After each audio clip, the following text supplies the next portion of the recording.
Akut 1996'da kurulmuş, 1999'da kamu yararına dernek statüsü kazanmış. Günümüzde 27 ekibi olan büyük bir organizasyon. İzmir depreminde depremin ikinci saatinde akut ekipleri müdahaleye başlamıştı. Bu gerçekten çok süratli bir şey. Neden bu kadar hızlı müdahale ettik? Çünkü herkes İstanbul depremine odaklanırken biz İzmir'de deprem bekliyorduk ve bunun planlamalarını yaptık. Hangi ekip nereden gidecek, hangi ekipmanla gidecek, bunun bütün hazırlıkları yaptığı için ve tatbikatlarla da bu uygulandığı için, planlandığı için yakın ekiplerimiz çok hızlı bir şekilde hiç kimseye sormadan çıktı ve müdahale etmeye başladılar. Bizim afetlerdeki en büyük sıkıntımız o. Afet olduğu anda neler yapabiliriz kısmı o kadar insanların odağında ki afet olduğu zaman seni göndereyim. Siz zaten onu gönderene kadar bizim çalışmalarımız tamamlamış olacaktı. Hem afetlere hazırlık kısmında hem arama kurtarma kısmında işin en büyük bölümü öncesinde yapılanlar. O eğitim, donanım hazırlıkları. Eğer korkulduğu gibi bir İstanbul depremi olsa, Türkiye'deki değil, dünyadaki bütün arama kurtarma ekiplerini getirseniz buna yeterli olmayacaktır. Zaten afetin tanımı da oradan geliyor. Kaynakların yetersiz kaldığı durumlar. İzmir bir afet değildi. Ama İstanbul depremi 99 gibi olursa bir afet olacak. Ve şu an Türkiye'de 10.000 toplamda arama kurtarma ekibi var. Bunların sayısı 25.000'e çıkarılmaya çalışılıyor. Ama 25.000 de yetmeyecektir. 100.000 de yetmeyecektir. O yüzden Türkiye'nin yıllardır uyguladığı yanlış politika bu. Arama kurtarma ekipleri yetiştirelim ve bina yıkılırsa onlara müdahale edelim mantığı yeni değişmeye başladı. Asıl doğru davranış şu: binayı sağlam yapalım, yıkılmasın ve kurtarmaya da ihtiyaç kalmasın. Devlet bu konuda çalışmalarına başladı ama bu sade istemekle değil, gerçekten çok büyük bir mali kaynağa ihtiyaç duyuyor. İstanbul'daki siz şu an depreme dayanıksız binaları yıkıp yeniden yapmak gibi bir sürece başlarsanız bu bir zaman alacak ve bir maliyet alacak. Şimdi burada devletin tek başına bunu yapmaya gücü var mı? Ekonomik gücü var mı? Birinci soru bu.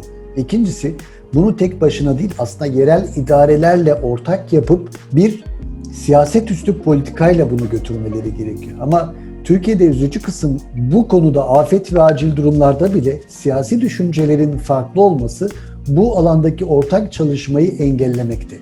O yüzden bir kere bu konuda hemfikir olmaları gerekiyor. Hangi partiden olursa olsun, hangi siyasi görüşten olursa olsun bu alanda hiç tartışmadan beraber çalışmayı öğrenmeleri gerekiyor.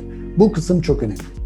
Bununla birlikte devletle birlikte vatandaşın da bu alandaki sorumluluğunu yerine getirmesi gerekiyor. Çünkü eğer siz bir mahalleyi yıkıp oraya yeni bir kent yapacaksanız depreme dayanıklı, o zaman bunun şehirciliğe uygun olması gerekiyor. Senin evin 120 metrekare ise şu an bu 100 metrekareye düşüyorsa buna itiraz etmemek gerekiyor. Bunu mahkemeye verip bu çalışmayı durdurmamak gerekiyor. İşte ev alırken manzarasına bakıyoruz, fayanslarına bakıyoruz, mutfağının büyüklüğüne bakıyoruz ama depreme dayanıklı mı değil mi buna bakmıyoruz. İşte bu önceliklerimizi değiştirmeye başladığımız zaman o zaman bu süreç aslında otomatik olarak kendinden oluşmaya başlayacaktır. Bununla alakalı bir, üniversiteler, 2, Çevre Şehircilik Bakanlığı, 3, inşaatçılar, inşaat mühendisleri odası destek oluyor. Siz bunlara müracaat ettiğiniz zaman bazıları bilabedel, bazıları da belli bir ücret karşılığında o binanın depreme karşı dayanıklılığını size gösteren bir belge veriyor. Ama şu tarafı güzel, 2003'ten sonra yapılan binalar belli bir standarta, yönetmeliğe göre yapıldığı için depremde yıkılması çok söz konusu değil. Ama 2003'ten önce yapılan binaların nasıl yapıldığı, hangi standartlarla yapıldığı, kim tarafından denetlendiği gerçekten çok net değil. O yüzden bu alanda sıkıntılar var ve İstanbul'da böyle çok bina var. Orası bizim mezarımız değil, yaşadığımız, mutlu olduğumuz bir yer olması gerekiyor. Devletin ve yerel idarelerinde bu konuda çok hassas olması gerekiyor.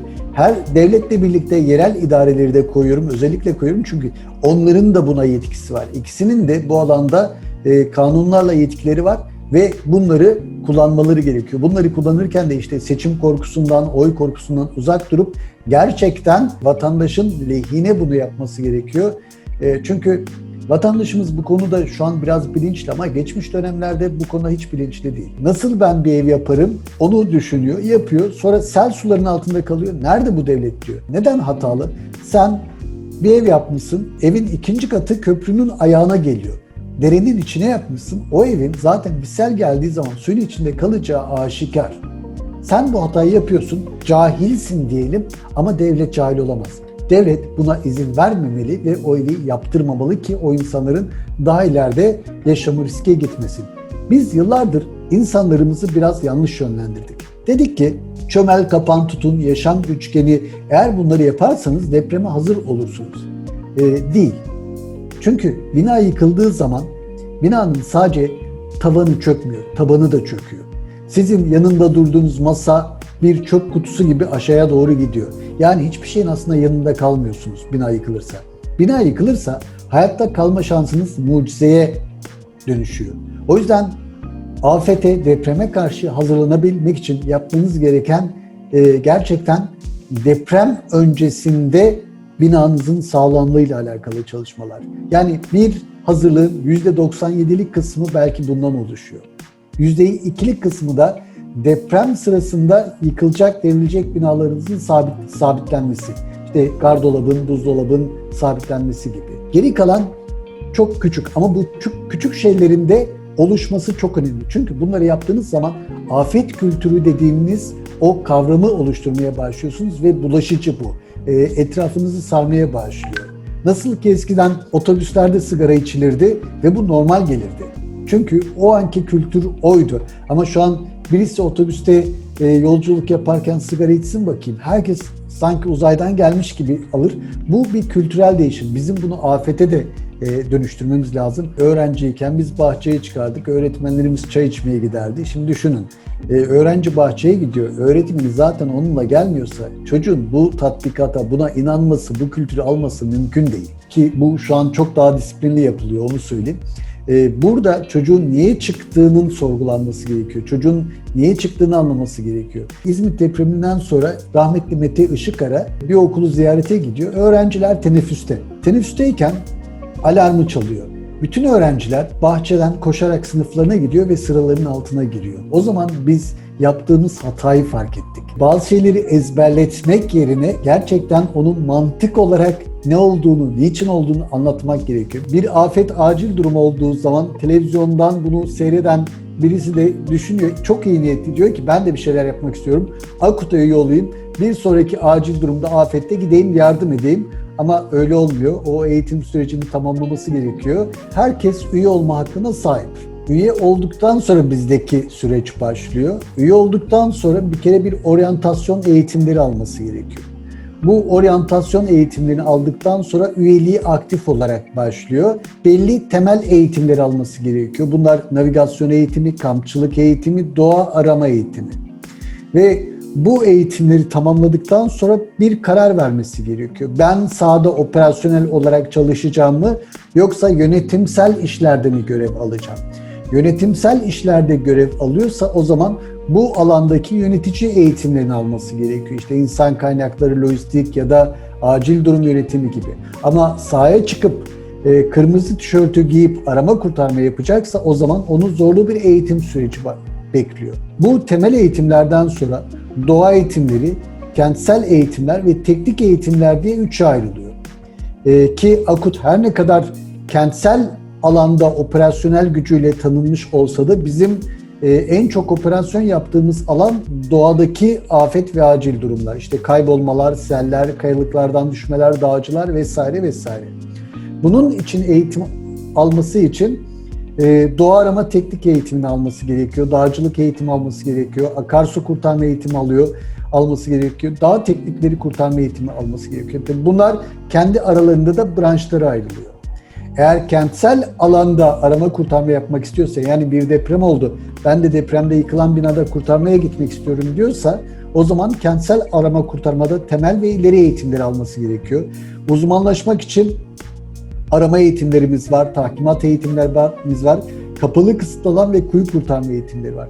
İşte bunları bitirip operasyona çıkabilmesi için de bir gönüllümüzün 2 yıla ihtiyacı var. Akut bir sivil toplum örgütü ve tamamen kaynaklarını kendi oluşturmaya çalışıyor. Yani devletten biz hiçbir yardım almıyoruz. Öncelikle bunu söyleyeyim.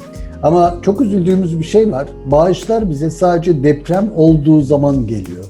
Deprem olmazsa bizi kimse hatırlamıyor. Bu da tabii çok üzücü bir şey. Çünkü birisinin acısıyla, bir zararla siz bir kaynak elde ediyorsunuz.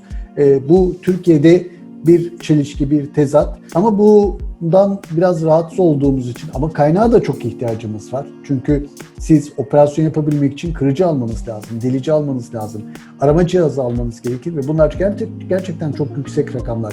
20 bin dolar, 30 bin dolar gibi her biri maliyetli malzemeler. Ne yaptık? Sürdürülebilir kaynaklar oluşturmaya başladık. Bunun için Akut Enstitü'yü kurduk. Akut'un bu 24 yıllık, ki 14 Mart'ta 25. yılımız olacak, çeyrek asıra giriyoruz. Ki bir STK için Türkiye'de gerçekten uzun bir yıl. Sürdürülebilir kaynaklar için Akut Enstitü'yü kurduk. Ve bu 24 yıllık birikimi şirketlere, fabrikalara, ticari yerlere eğitim olarak satıp buradan bir gelir elde etmeye başladık. Akut'un en büyük ihtiyacı İnsan gücü. Biz gücümüzü gerçekten insanlardan alıyoruz. İnsanların bireysel bir şeyler yapmak yerine örgütlü yapıların içerisinde yer alması. Bu Akut olmak zorunda değil. Başka bir yerde olabilir. Fayda sağlayacaktır. Bununla ilgili bizim çocuklar bir slogan oluşturdular. Kötü günde biz, iyi günde siz destek olun diye. Buradaki amaç da gerçekten o iyi günlerimizde kötü günlere doğru hazırlıklar yapmak.